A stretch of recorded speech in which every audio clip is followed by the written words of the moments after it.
Assalamualaikum warahmatullahi wabarakatuh. Saya Dr. Ahmad yang saya ini bekerja di ini dengan Ibu siapa? Ibu Siti. Umurnya berapa, Bu? Oh, 20 tahun ya, Bu. Oke, Ibu apa keluhannya? Oh, nyeri di payudara kanan ya, Bu. Oh, dan juga lecet dan perih di payudaranya. Oke, sebelumnya Ibu apakah Ibu dalam kondisi menyusui sekarang? Oh, berarti dalam kondisi menyusui ya karena anaknya masih berusia 3 bulan. Jadi mungkin Ibu nanti saya akan lakukan pemeriksaan payudara ya, Bu, untuk melihat apakah ada perubahan bentuk, mungkin apakah ada pengeluaran cairan atau debu dari payudara Ibu. Apakah Ibu bersedia? Bersedia. Oke, kalau bersedia maka silakan Ibu memanggil saudaranya yang mengantar ke sini, atau mungkin saya juga memanggil perawat untuk menemani saya dalam pemeriksaan ini nanti.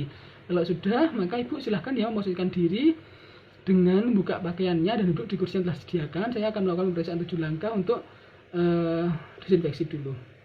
Oke, setelah itu maka sebelumnya dokter mohon maaf, ini saya kondisinya di kos di Malang, jadi ini saya anggap perawatnya dan ini saya anggap pasiennya dan ini sebagai payudaranya.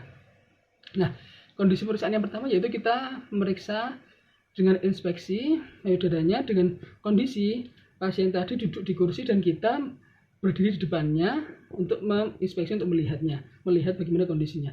Yang pertama kita inspeksi yaitu bagaimana bentuknya, bagaimana ukurannya, bagaimana simetris atau tidak dari keduanya.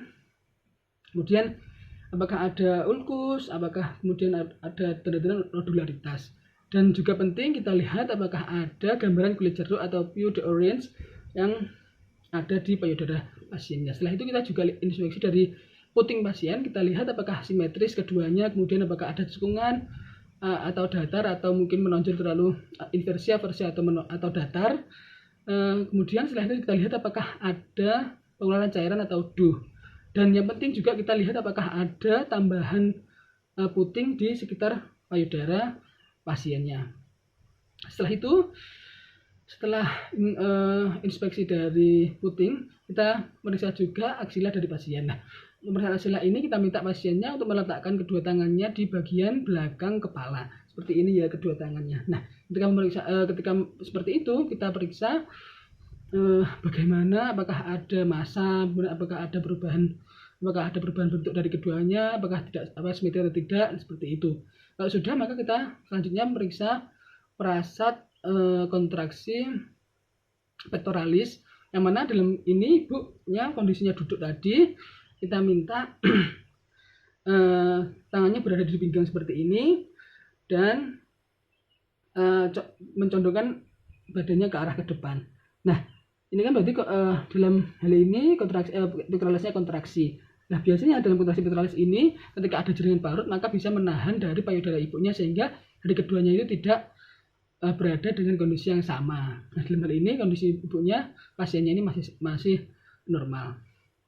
Setelah selesai pemeriksaan itu, selanjutnya kita periksa palpasi payudara. Nah, palpasi payudara ini kondisi ibu pemeriksaannya atau pasiennya itu telentang dan meletakkan tangannya ke belakang di bagian payudara yang diperiksa. Kalau yang diperiksa kanan, maka tangan kanan pasiennya berada di belakang, kalau kiri maka kiri. Nah, dalam pemeriksaan ini kita mempalpasinya dengan lembut namun sedikit menekan ke arah dinding dada. Nah, dengan cara metodenya itu dengan menyentuh bagian areolar dari bawah melingkar ke arah luar. Nah, melingkar ke arah luar seperti ini sampai payudara semuanya. Normalnya memang payudara ini ketika ditekan atau dijepit itu ada benjolan seperti itu. Nah, kita periksa. Nah, sebelumnya juga dalam memeriksa palpasi ini kita pastikan yang diperiksa yang normal dulu. Nah, karena tadi Ibu menyampaikan adanya nyeri di bagian payudara kanan, maka kita periksa di bagian payudara kiri terlebih dahulu untuk menilai bagaimana yang normal. Nah, ketika kita periksa kiri tadi dengan metode melingkar dari bawah areola ke bagian luar hingga payudara selesai semuanya, kita juga menilai bagaimana apakah ada benjolan. Nah, ketika ada benjolan ini, kita menilai bagaimana bentuk benjolan itu, warnanya, kemudian apakah mobilitasnya seperti apa, kalau ditekan bisa bergerak atau tidak, kemudian bagaimana suhunya, lebih hangat atau sama seperti normal. Nah, itu dalam pemeriksaan benjolannya. Kita juga melihat bagaimana kondisi sekitar benjolan tersebut kalau memang ada benjolan. Nah, kalau tadi yang kiri sudah periksa, maka kita juga periksa yang kanan dari yang disampaikan ibunya nyeri tadi. Kita periksa, kita juga apakah ada benjolan juga, kita periksa semuanya. Ibunya tetap mengeluhkan nyeri dan lecet di bagian payudara kanannya. Nah, dalam semua pemeriksaan ini mungkin kita bisa menyimpulkan dari keluhan ibunya, maka karena ada nyeri dan juga lecet di putingnya, maka mungkin dalam hal ini dalam menyusui ada sedikit cara yang kurang tepat. Dan juga mengingat ibunya juga masih umur 20 tahun dan bayinya masih 3 bulan, maka juga ini nanti ibu ya, mungkin saya juga menyampaikan bagaimana caranya metode laktasi yang benar atau metode menyusui yang benar, seperti itu ya Bu. Nah, jadi untuk metode laktasi yang benar itu kita anggap ini bayinya ya, sebelum menyusui maka bisa si ibu bisa mengeluarkan ASI-nya terlebih dahulu dengan cara memencet sedikit, setelah itu digoreskan atau dilumurkan di seluruh di puting dan areola menyeluruh. Gunanya untuk apa? Untuk membersihkan dan desinfeksi agar tidak ada kuman yang ikut masuk dalam mulut bayi ketika nanti menyusui. Nah, setelah selesai, maka kita posisikan bayinya dengan menggendongnya dengan satu tangan.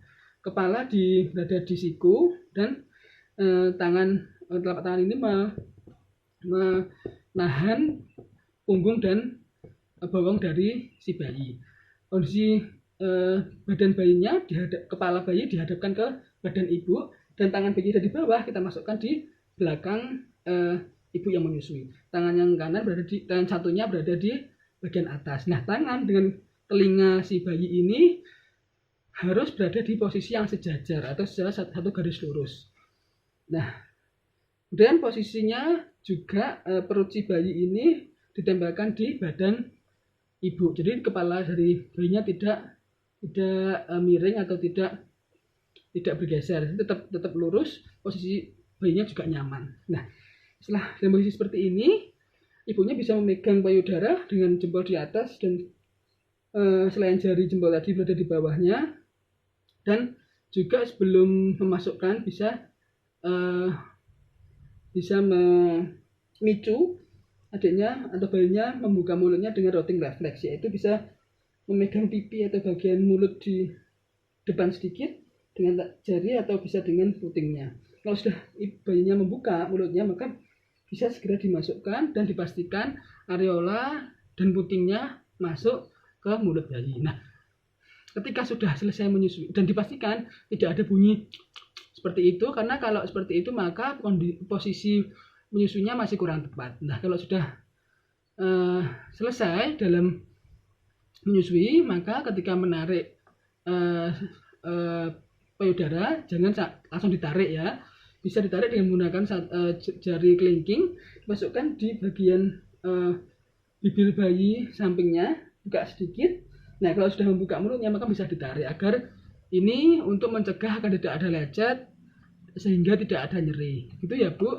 Jadi mungkin itu bisa sedikit diterapkan dan semoga cepat sembuh dan adiknya juga selalu sehat. Terima kasih. Assalamualaikum warahmatullahi wabarakatuh.